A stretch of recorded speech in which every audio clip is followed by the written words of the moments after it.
Welcome to the Unscripted Authentic Leadership Podcast, a podcast we are seeking to lead change, but also seeking to understand.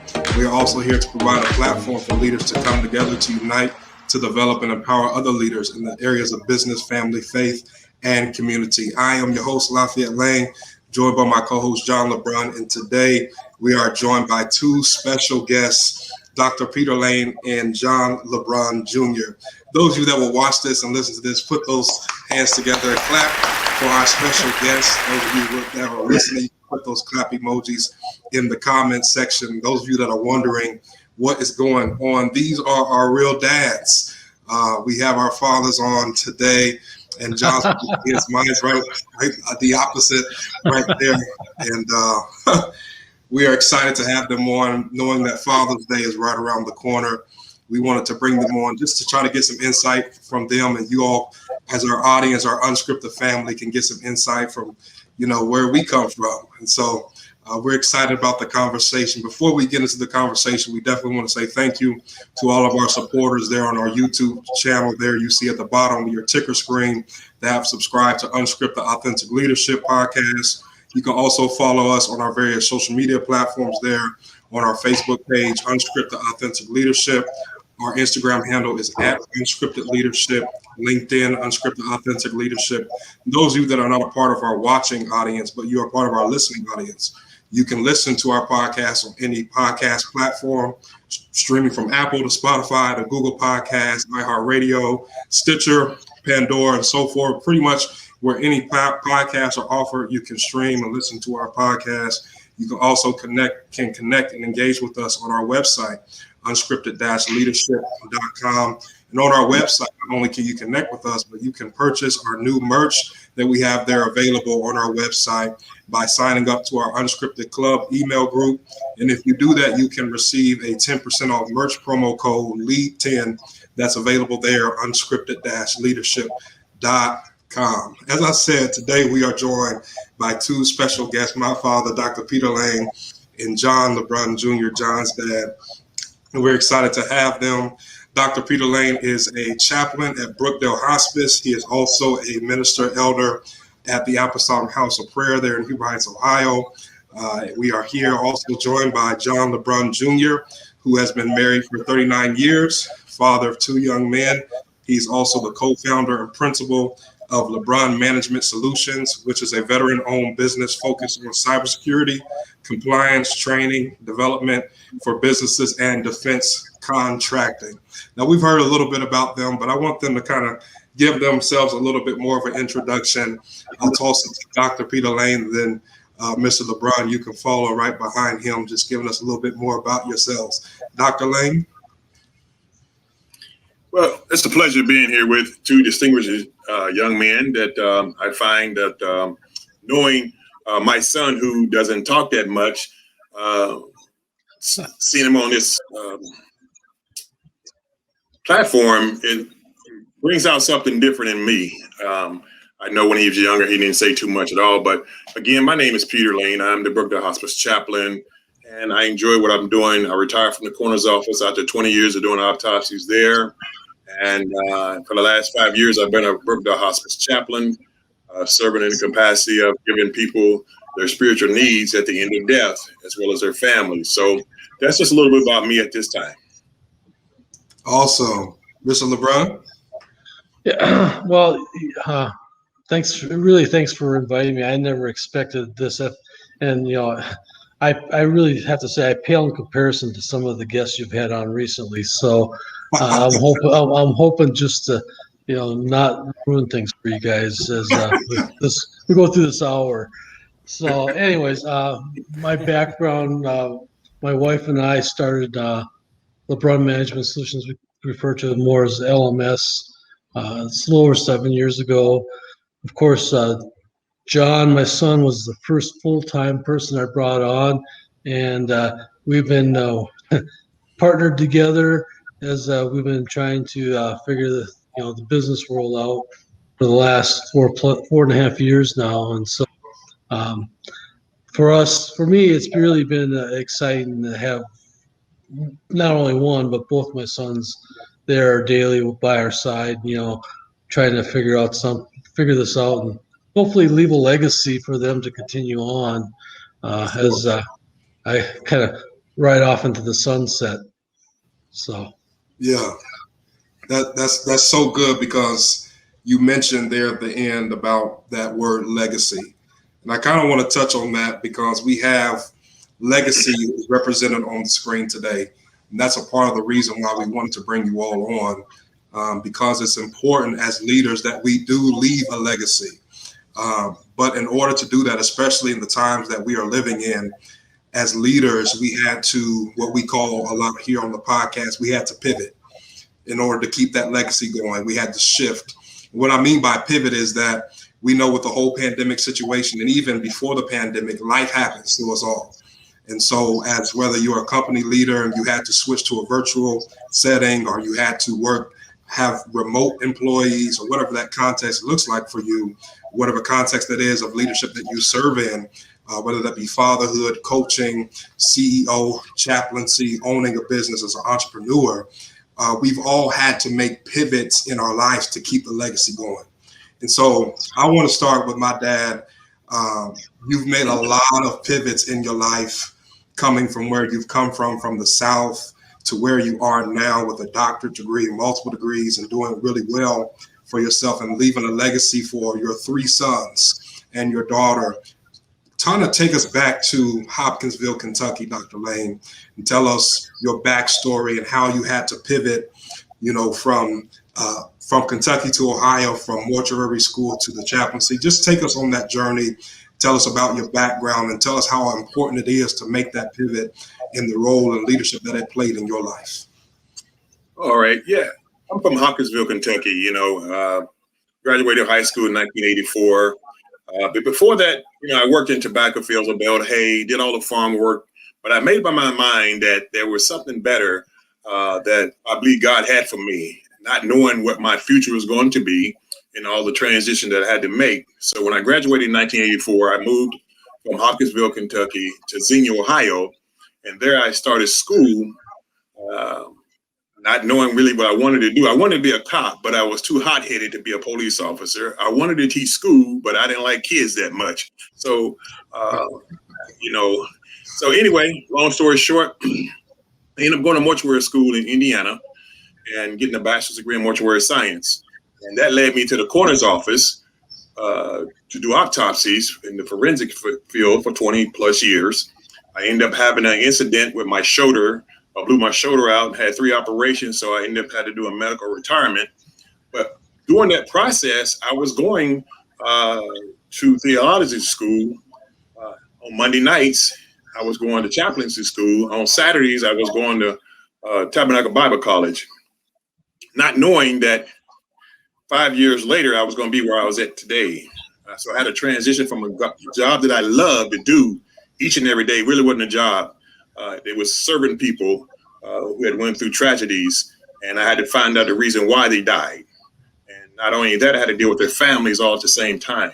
So when I left the coroner's office, transitioning to become a hospice chaplain, which there's a story behind that too. I had 2 interviews that the same day, one in Cincinnati. I knew the gentleman there who was a supervisor, and I said I had the job. And my wife said, well, what about your other interview at Brookdale? I said, I'm not going. I already have a job. And I only wanted a part-time job, PRN. So long story short, I went to the interview, talked to the guy. I was like, man, when is this going to be over to myself? So long story short, here it is 5 years later, Brookdale hired me. Cincinnati job never called me. So 5 years later, I'm sitting here being a hospice chaplain and loving every bit of it, because then I'm back in serving people again. I had to make that transition. And doing that transition, I had 2 major back surgeries, but I was working from home. I actually drove to Cleveland and covered a chaplain up there on a walker. But I enjoyed what I did so much. It gave me great joy helping other people. So the back problem really wasn't a major issue at the end of the day. At the end of the day, I was thankful and grateful that I could serve someone else whose situation was greater than mine. Mm-hmm. And to lead up to the become a chaplain, it took 6 years. I was only going for 3 classes at my church. You had to go through these classes in order to preach. And 6 years later, I ended up getting a doctorate degree on top of the degree I already had in mortuary science. So I didn't know that all this laid out for me, that where I was going to end up to this day. And so during that period of time, there's other things that transpired, but I had to make transitions and adapt to the situations and the transitions that I was put into, unbeknownst to me. So that's my story at this time. That's incredible. And I think that's good what you mentioned about the whole servant leadership, the servant's mentality, and leading by serving, not what you can get out of it per se from a selfish aspect, but putting the people first that you lead. I think that's great. Mr. Lebrun, I want you to talk to us from an entrepreneurial perspective about pivoting, the shift that you had to make. And even you can give us your backstory. I know that you are ex-military. You can shed some light on that. But I want to hear how you pivoted the business during the pandemic. What were some things that you did to keep it going and keep it progressing and not allow the pandemic to be a setback for you? Okay, so yeah, my backstory is grew up in farm country, Minnesota. Okay. During an economic letdown back in 1980, and not being able to find work, the construction industry decided to pivot then to the military. So I figured I could do 4 years in the Air Force, standing on my head with no problem.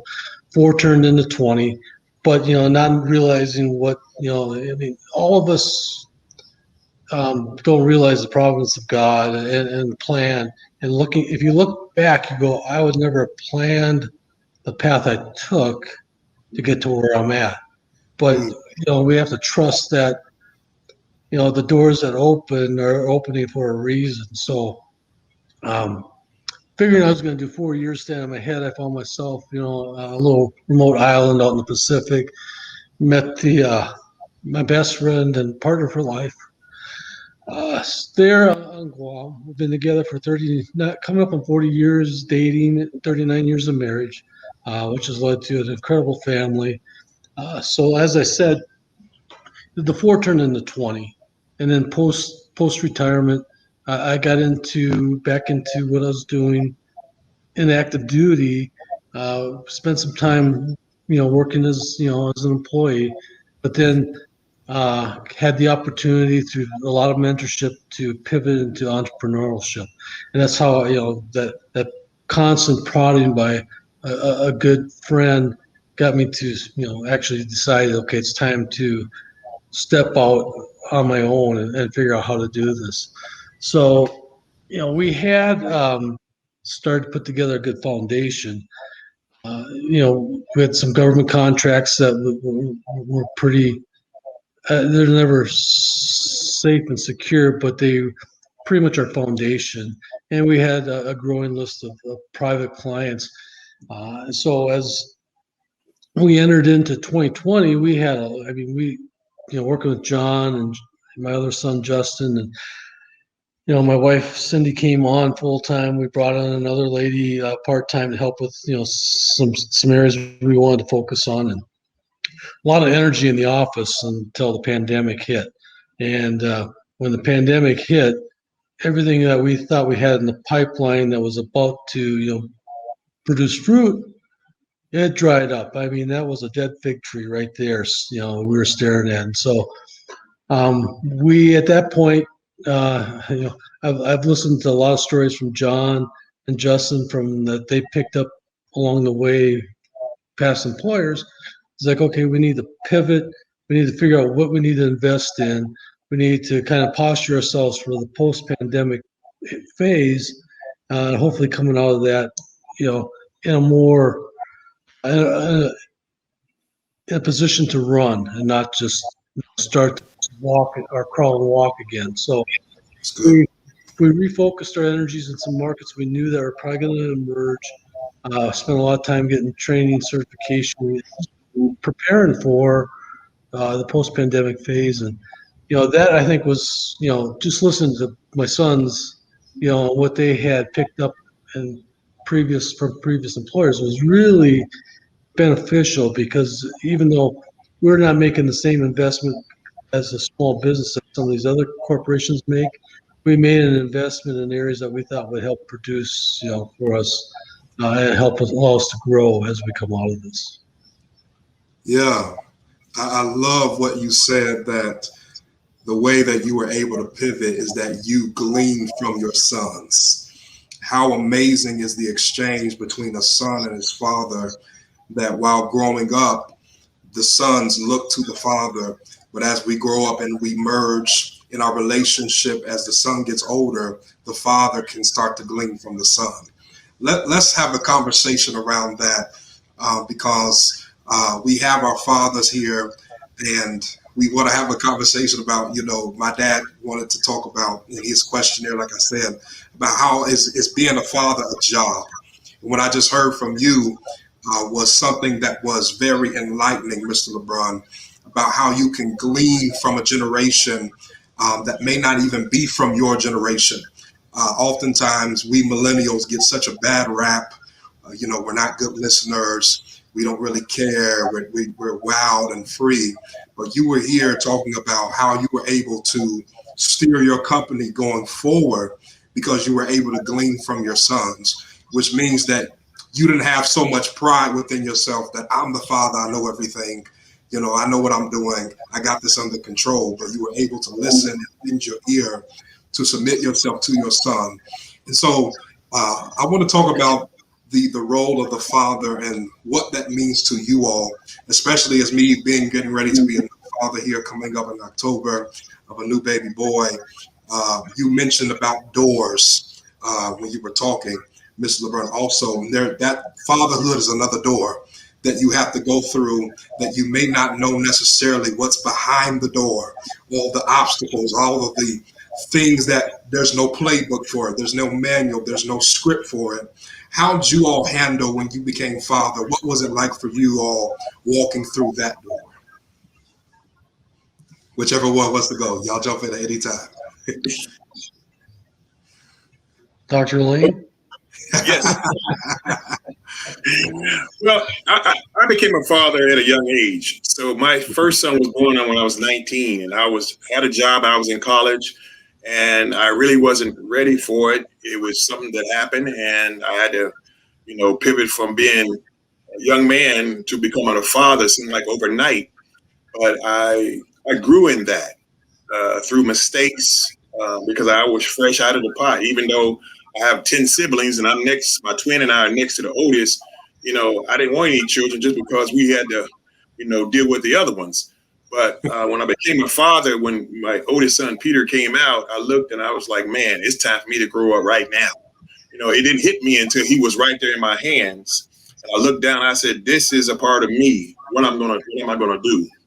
So I had to make my mind to expedite things for him. So it was something different. And now I have 3 sons and a daughter, and my wife and I, and we have become parents to children who are now adults. And my oldest son, he just transitioned from being a corrections officer to a special police officer in the schools. And he still calls me and, he says, Pops, what should I do about this? I said, son, what do you want to do about it? As being a parent, I want to hear from my children. I don't want to always direct them. I want them to direct themselves. I feel as a father, when your children, like you said, when the word derail a little bit, you want to see if they can get back on the track. And so without me being there, pushing them, I always told my children, because I have a bald head, my name is not Mr. Clean.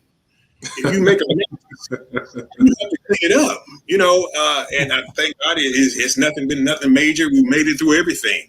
I used to laugh about that. I never laughed in their face. I always laugh when I said it. I said, where did that come from? But it was teaching them that life is what you make it. And I always told them life is only one word. That one word is choice. And what you choose to do, you got to know that there's consequences behind the choice that you make. So I would ask my son, he's all this techie stuff now, am I on or whatever? And I seek advice from him. I'm not so high that I can't ask him, because a lot of this stuff I don't know, even though I use computer every day. A lot of this stuff, this is the first time I ever got on any podcast. I didn't know what a podcast was until John and Lafayette was talking about a podcast. What the world are you talking about?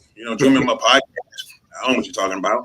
I'm 55 years old, and I'm like, I don't know what you're talking about. But we can learn from one another. It's not so much that I can't be taught by somebody who's younger than me or saying it's my way or the highway. That's about being a father. You have to listen with both ears, the ear of the father and the ear of the child. So that's what I got. That's good. That's good. That's really good. And of course, you always have those special sayings that you have, Father, about the Mr. Clean. That's one of your famous sayings, as you said. Mr. Lebrun, I find myself giving my dad's sayings to my kids now, and I'm like, oh no, it just came out. Right. I'm always like, work smarter, not harder, son. I'm like, oh my! I specifically remember the first time my dad told me that raking leaves. So, Yeah. well, at least the first time I remember hearing it. Mr. Lebrun, talk to us about the door, what that door was for you as a father of two sons. What did that look like? What did that entail? 23. I was 23 when John was born. Actually, yeah, since we share the same birthday, it was exactly 23. Wow. So, some of the things you're not given a manual. You're not, you try to think about, okay, what am I supposed to do? Luckily for me, I had, the best person to help with this, and that was my wife. I mean, she's a very strong, Proverbs 31 woman, and she, kind of helped, lay a good foundation in the home. I look back, what I had for grandfathers and my father, and try to, leverage what I could. But when you're sitting there, hundreds of miles away, you're kind of, at times it's just the two of us trying to figure out, okay, what do we do with, what we have here now, this, infant, and how do we move through this? And there were some challenges, I mean, John, at the 6 weeks old, we found ourselves in the emergency room because he had a collapsed lung and double pneumonia.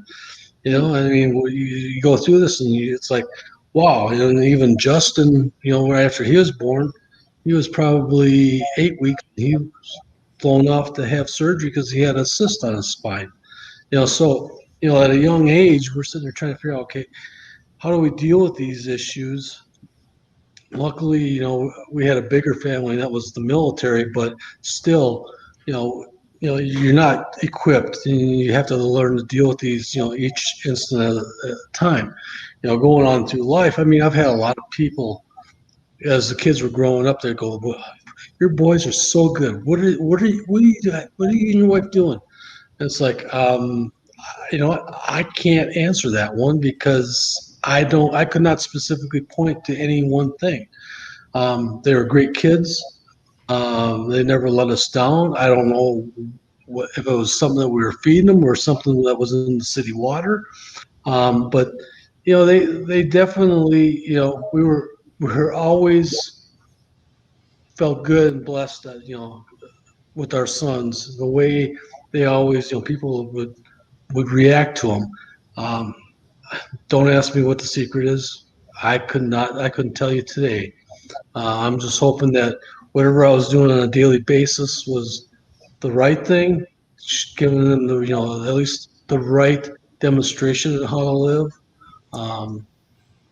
And hopefully, that's going to pass on through generations, down through, both sons and families. Yeah, absolutely. There's that legacy piece again. John, I'll let you jump in here, bro. You get some questions in, man.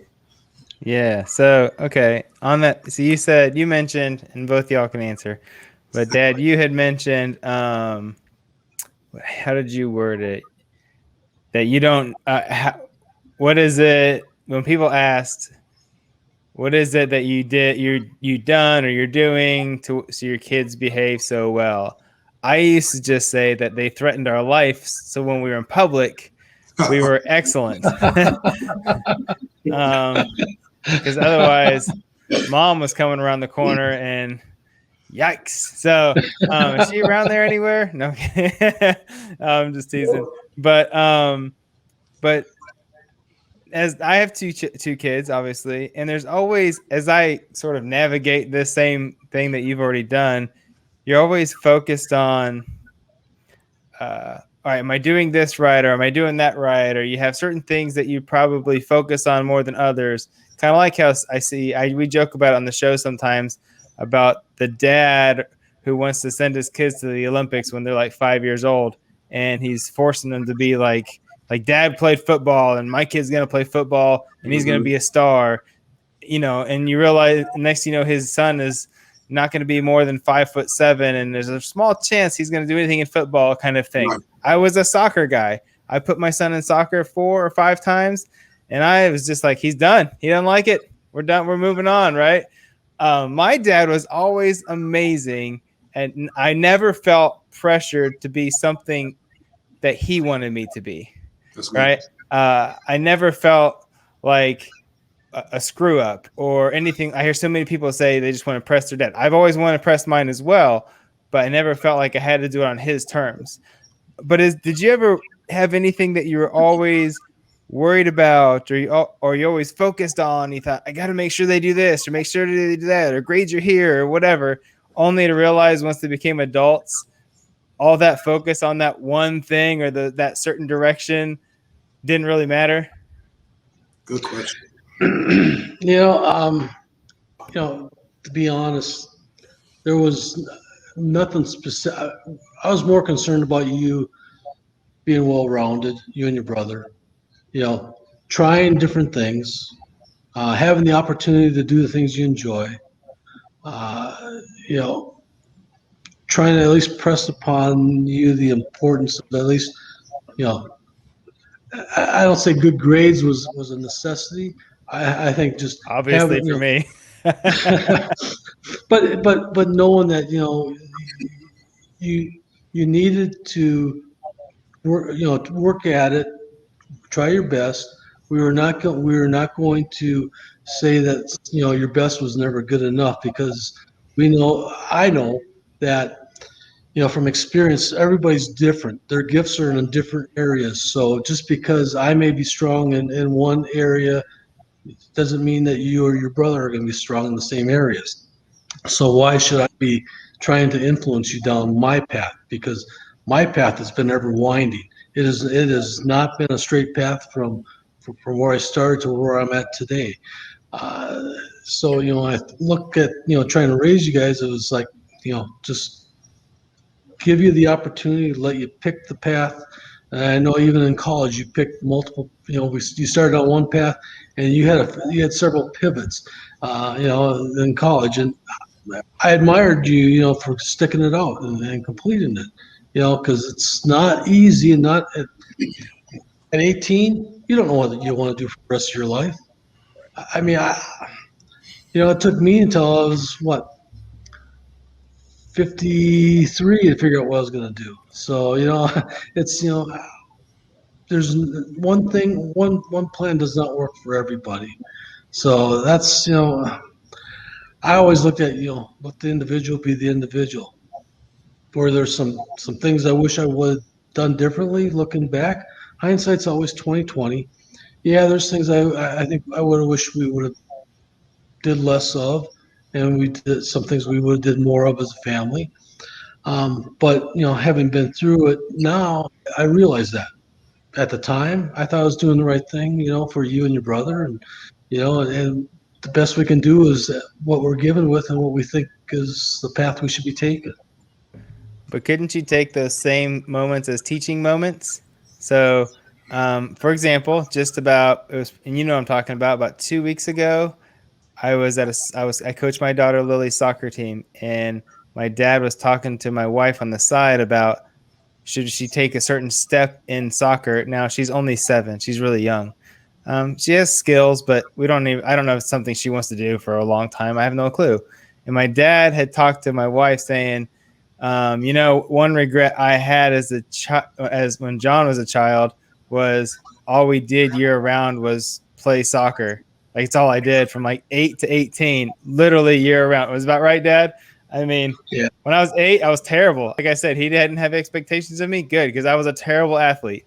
I was the smallest, weakest kid on the field, literally. Weaker than all the girls. I was terrible. But over time, I got better and better and made some better teams and so forth. And then we would do tournaments in the summer. We did all of it, right? And then you had mentioned something to her, and she brought that to me. So the only reason I know this is you had mentioned, yes, things are great playing on bigger teams. But one thing, if I had to do it all over, is I would have done a few less tournaments and a couple more camping trips or a couple more family vacations. Is that right? That is exactly what I told her, and that's probably my looking back. One of my biggest regrets is, we spent so much time focused on what we thought you enjoyed, but we didn't spend time doing those family things that we also knew you enjoyed, and spending more time, with a bigger family like a soccer team didn't lead to those memories that we could have built as a family, going camping, fishing, doing things along those order. So yes, when she brought up that, hey, what about getting Lily involved in this? It's like, man, she's a little young. You really think about it. It's is that really the path you want to take her? I know your wife loved playing soccer, and she has, she still has, aspirations for Lily to play, and I do too. But I think at her age, right now, it's playing soccer during season, and then doing family things, doing other things like riding horses, because I know she loves riding horse now. Yes, unfortunately, it's very expensive. Yeah. I got bad internet. It's all good. But anyways, my point is like, so you said you would have done things differently, but the cool thing is it's not like we were negatively affected, but your experience can just enhance how I can do things with my kids, almost like round 2. You know what I mean? So Yeah, I mean, I know the conversation was, in the past was with me and your mother, talking about things how we would have done it differently, things we would have focused on. But, yes, when your wife, Sheree, brought it up, I was like, okay, I think it's time for me to at least help her understand what my thoughts would be, having been down that path once before. So yeah, it's maybe you're right. I took the opportunity to kind of pass on some elderly wisdom. there you go. Yeah. Do you have any more questions, John? Sure, Mr. Lane.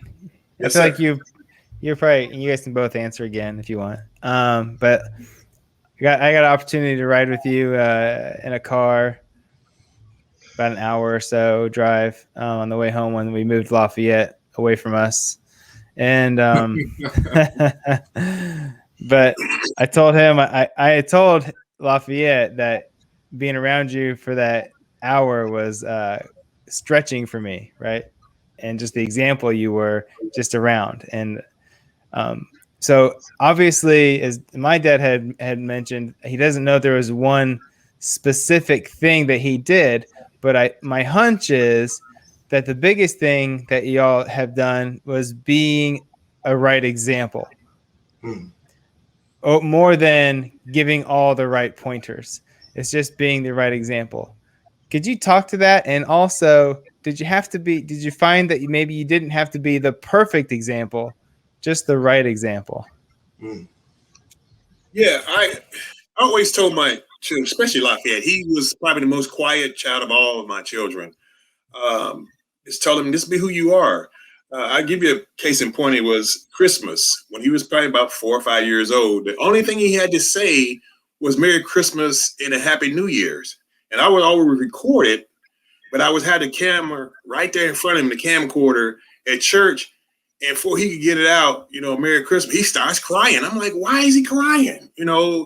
And his mother said, I'm intimidating him. I'm his father. How am I intimidating my own son? And I never could understand that. So what I did, I finally backed away and just let him be who he was. And I learned to appreciate his quietness until here lately, he's only quiet until he has a mic in his hand. I don't know if it's activated inside of him or what, but he can go. And the big example to him was to just let him be what he wanted to be. I tried not to tell him, because I'm an outspoken person. And the reason being is because when I was born, I couldn't speak that well. I had a stuttering problem. I had to go to speech, etc. And I was made fun of. So when I started to speak, people would laugh at me. My students, not students, my classmates would laugh at me.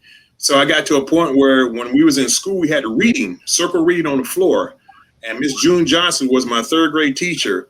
And she said, Peter, it's time for you to read. I said, I'm not going to read because everybody's going to laugh at me. She said, I got to call your mother. So she called my mom. My mom came to the school and she sat there. And when my mom was there, you would thought, I had no problem at all. It's because of the example she set, showing me that I can be who I was and not be afraid. And I realized that once it happened in Lafayette, I'm like, and I'm his father. I never want him to be fearful of me. And I told them the example. Every Monday night, we would have round table discussion. I told them we come to the dinner table. We always had dinner together. None of this separation stuff. It was always at the table. But Monday night, we allowed them to have an opportunity to express anything that was going on with them, be it a disciplinary, they didn't understand why they got disciplined or punished or whatever it was, girlfriend, boyfriends, drugs, alcohol, it didn't matter what it was. We gave them opportunity to be who they were and ask questions without being intimidated by their parents. Again, he didn't see that much. Kayla was different. She just talked all the time. But that's an example that I wanted them to know that I'm not here to judge you. I don't want you to be me. I always said I want you to be better than me. And not as that I'm, so low that, this, that, and the other. But I wanted him to know that you put your own footprints in the sand. That's the example I left for him. And all my sons, the same thing. You can ask them the same thing and they'll tell you the same thing. I wanted them to be who they wanted to be. I've seen so many parents live their life through their children and it became a disappointment. I didn't want my children to be, I didn't want to be disappointed in my children. It didn't matter what they were going to be, whether they're going to be a trash man or a doctor, they're going to be my children. I'm going to support them. I don't support wrong, but I support them as my children. Even now, they're all my babies. He don't like me to call my baby boy. He tells his mother that he's not the baby. He's, this, that, and the other. But to us, he's always going to be our baby boy, because he's the youngest. But we treat him as a grown man. He's about to be a father himself. And I'm hoping that something that he learned from me as a father that he can put into his son. And that legacy will continue on from generation to generation because I won't always be here. But I will always be here in his heart from things that he has been taught, to deposits I've deposited in him. I'm not looking to take withdrawals from him as my son. As a father, you want to deposit into your sons. So therefore, that we call it a legacy that will carry on to his family. Because one generation after one generation leads to another generation. And whatever you've been taught, good, bad, ugly, or indifferent, that's going to continue in your generation. And I pray that something I've said or done positively that will be implemented in his son. Wow. Great. Now you talked about, you ended that legacy and we're about to wrap up, but I want to ask you all one more question. What is the exact legacy that you want to leave your sons, and for you, father, your daughter as well? What's the legacy that you want to leave your children that when you are off the scene, it is said Dr. Peter Lane's legacy was, John Lebrun Jr.'s legacy was? What do you want to be said about you when it's all said and done? What do you want your legacy to be? I guess you go, Mr. LeBron. Let you go this time. Oh, yes. Thank you. Lafayette, that's a hard question. I mean, Sure. when I'm thinking about this, out loud, it's really, I'm gone. I want everybody. It's more the legacy of character, integrity, Mm, family, uh, having left them a path forward, where they can continue to build their futures and not rely upon somebody else to dictate what their future is. John has had a great education in entrepreneurship over the years, and one of the things I think we both realize is that uh, being in control of your destiny is more important than allowing somebody else to control it and dictate, you know, when you need to show up, what you're going to be doing, etc. And so I think for me, leaving that is probably one of the biggest the biggest accomplishments, and hopefully a long living legacy. Because I know not only I have John as the third, but we have, you know, Andrew, who goes by Andrew, but he's John the fourth, and so there's another generation of John Lebruns out there that will be coming after me, after I'm gone, after John's, hopefully, guided him down the same paths, and put him in a position to do the things he wants to do. Hopefully he follows, suit, and he, that someday he's sitting in, the seat that, I leave, or, or he's sitting in the seat that, the direction he pursues. And the same for Lily and all the other grandchildren, uh, that they, know that they can pick their path, and, we're going to be proud of them no matter what they do. excellent. Dr. Lane? Yeah, I would just like to say that, leaving a legacy is like laying a foundation. That's what I look at my children, that hopefully that I left a foundation that they can build up on. Because a strong foundation tells you this: no matter how the wind blows, you might bend, but you won't break. Because what I was built upon was built upon what my father and mother and other people have taught me. That's the legacy I want to leave: a strong foundation that no matter what they end up doing with their life, that whatever comes into their life, it won't break them. They might bend a little bit, but they can hold on to what has been deposited into them as a father who laid his foundation, that you can be anything you want to be, and the only person stops you is you. It's not the color of your skin, your next door neighbor, your friends, or your family. It's you. That's something I've always told my children. The only thing or anybody who stops you is you. And yes, we run through things in life, we run against things, but if you build up on that strong foundation, no matter what happens, you'll be fine.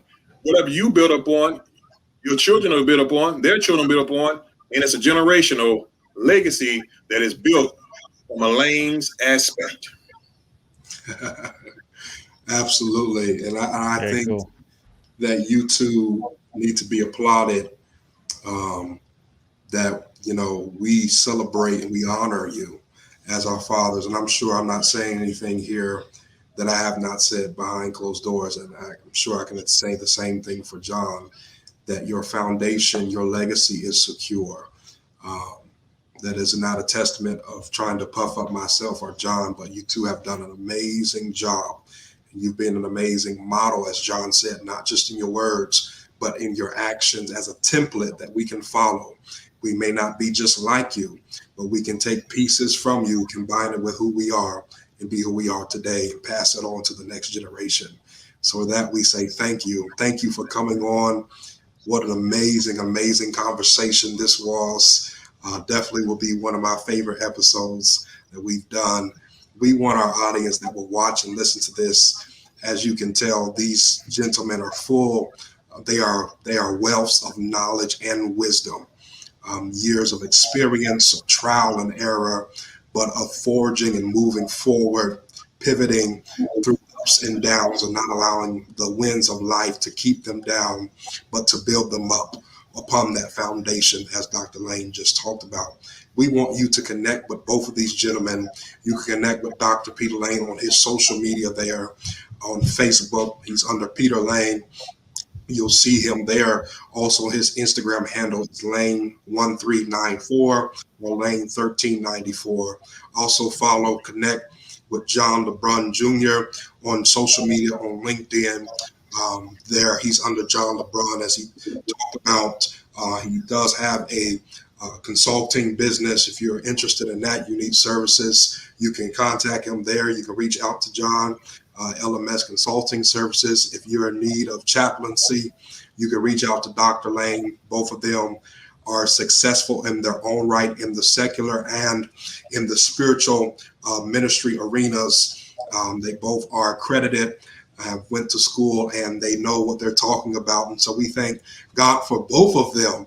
And as always, we thank you for our unscripted audience. Those, again, support us there on our YouTube channel. You can see our new cover work, our podcast cover art. You can connect with us on our Instagram, on our Facebook. You can sign up for our merch on our website, on our streaming platforms there, on our various social media pages.